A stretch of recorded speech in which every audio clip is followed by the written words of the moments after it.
வணக்கம். Welcome to அங்கனா சமையல். இன்றைக்கி பிரேக்ஃபாஸ்ட்டுக்கு ரொம்ப ஈஸியாக அதே சமயம் ஹெல்த்தியாகவும் டேஸ்டியாகவும் இருக்கக்கூடிய ஒரு எக் ஆம்லெட் தான் ரெடி பண்ண போகிறோம். வாங்க எப்படி செய்துன்னு பார்க்கலாம். இப்போ முதல்ல அதுக்கு ஒரு உருளைக்கிழங்கை நல்லா வேக வச்சு எடுத்து வச்சுக்கோங்க. இது நல்லா ஆறின பிறகு அதை துருவி எடுத்துக்கலாம்.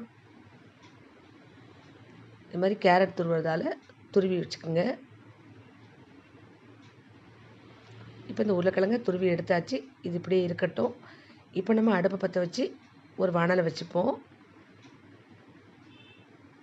அதில் 2 ஸ்பூன் எண்ணெய் விட்டுக்குங்க.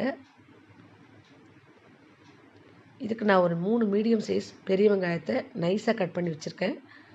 அதை சேர்த்து நல்லா வதக்கி எடுத்துக்கலாம். இதை நைஸாக கட் பண்ணி சேர்த்துக்குங்க.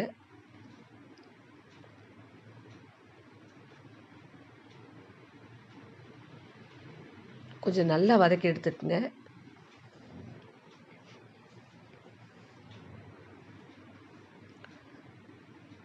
இப்போ நல்லா வதங்கிடுச்சு. இந்த அளவுக்கு வதங்கணும். இதை ஒரு பிளேட்டில் மாற்றி எடுத்து வச்சுப்போம். இப்போ நம்ம அடுப்பை ஆஃப் பண்ணிவிட்டு ஒரு மிக்சிங் பவுல் எடுத்துக்கலாம். இதில் 2 முட்டையை உடைச்சி சேர்த்துக்குங்க.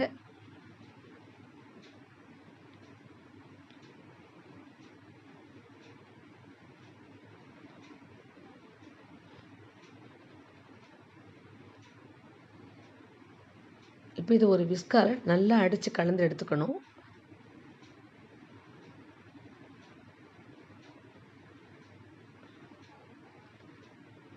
இது மாதிரி முட்டையை நல்லா அடித்து எடுத்துக்கும் போது உங்களுக்கு ஆம்லெட் வந்து ரொம்ப சாஃப்டாக இருக்கும்.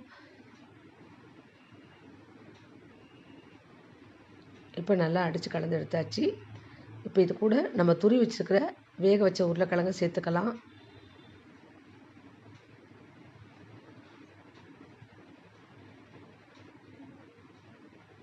இது கூடவே இதுக்கு ஒரு சின்ன சைஸ் தக்காளி இந்த மாதிரி சின்னதாக கட் பண்ணி வச்சுருக்க அதையும் சேர்த்துக்குங்க. இப்போ கொஞ்சமாக மஞ்சத்தூள் சேர்த்துக்குங்க.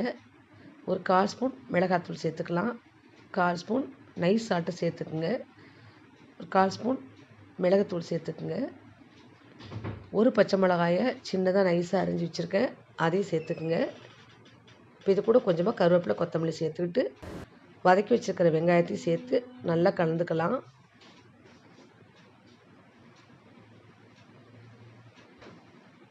இது ரொம்ப அடித்து கலக்காமல் கொஞ்சம் லேசாக கலந்துக்குங்க. ஏற்கனவே நம்ம முட்டையை நல்லா அடிச்சிருக்கோம். இப்போ இதை லேசாக கலந்துக்கிட்டால் போதும். இப்போ நம்ம அடுப்பு பற்ற வச்சு ஒரு பேனை வச்சுப்போம். ஒரு 1.5 ஸ்பூன் எண்ணெய் விட்டுக்குங்க.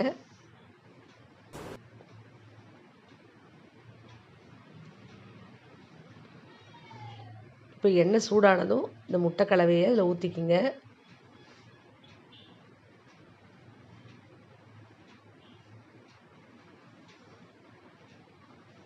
இதை ரவுண்டாக ஷேப் பண்ணிக்கிங்க.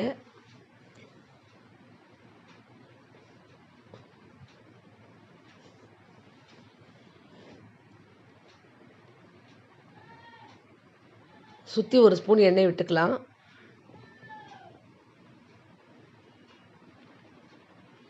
இப்போ இது ஒரு மூடி போட்டு மூடி ஒரு 2 நிமிஷம் வேக விடுவோம்.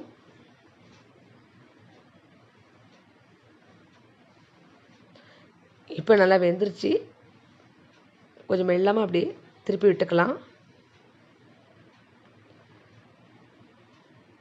இந்த சைடு கொஞ்சம் நேரம் நல்லா வேகட்டும். இப்போ நல்லா வெந்துருச்சு. இதை ஒரு பிளேட்டில் மாற்றிப்போம். பாருங்கள், இப்போ நமக்கு ரொம்ப ரொம்ப டேஸ்டியான எக் ஆம்லெட் ரெடி ஆகிடுச்சு. பிரேக்ஃபாஸ்ட்டுக்கு நீங்கள் இந்த மாதிரி செஞ்சு கொடுத்தீங்கன்னா குழந்தைங்க பெரியவங்க எல்லாருமே விரும்பி சாப்பிடுவாங்க. அதோட காலையில் ஸ்கூல் போகிற பசங்களுக்கும் ஆஃபீஸ் போகிறவங்களுக்கு இதெல்லாம் செஞ்சு கொடுத்தீங்கன்னா உங்களுக்கு ரொம்பவே காலையில் எனர்ஜியாக இருக்கும். இதை கட் பண்ணி காட்டுற பாருங்கள், இது எவ்வளோ சாஃப்டாக இருக்குதுன்னு சொல்லி. இது உருளைக்கிழங்கு சேர்த்ததுனால ரொம்ப சாஃப்டாக இருக்கும். சாப்பிடவும் ரொம்ப ஒரு ஃபில்லிங்காக இருக்கும், டேஸ்ட்டாகவும் இருக்கும். இப்போ நம்ம இதில் வெங்காயம் உருளைக்கிழங்கு எல்லாமே சேர்த்துக்கிறதுனால ரொம்ப டேஸ்ட்டாக இருக்கும். நீங்களும் வீட்டில் இந்த மாதிரி குழந்தைங்களுக்கு பெரியவங்க எல்லாருக்குமே செஞ்சு கொடுங்க. ரொம்ப ரொம்ப டேஸ்டியான அதே சமயம் ஈஸியாக செய்யக்கூடிய ஒரு பிரேக்ஃபாஸ்ட் ரெடி ஆயிடுச்சு. ஃப்ரெண்ட்ஸ், இந்த வீடியோ உங்களுக்கு பிடிச்சிருந்ததுன்னா மறக்காமல் லைக் பண்ணுங்கள், நம்ம சேனலுக்கு சப்ஸ்கிரைப் பண்ணி சப்போர்ட் பண்ணுங்கள், ஷேர் பண்ணுங்கள், கமெண்ட் பண்ணுங்கள். நன்றி, வணக்கம்.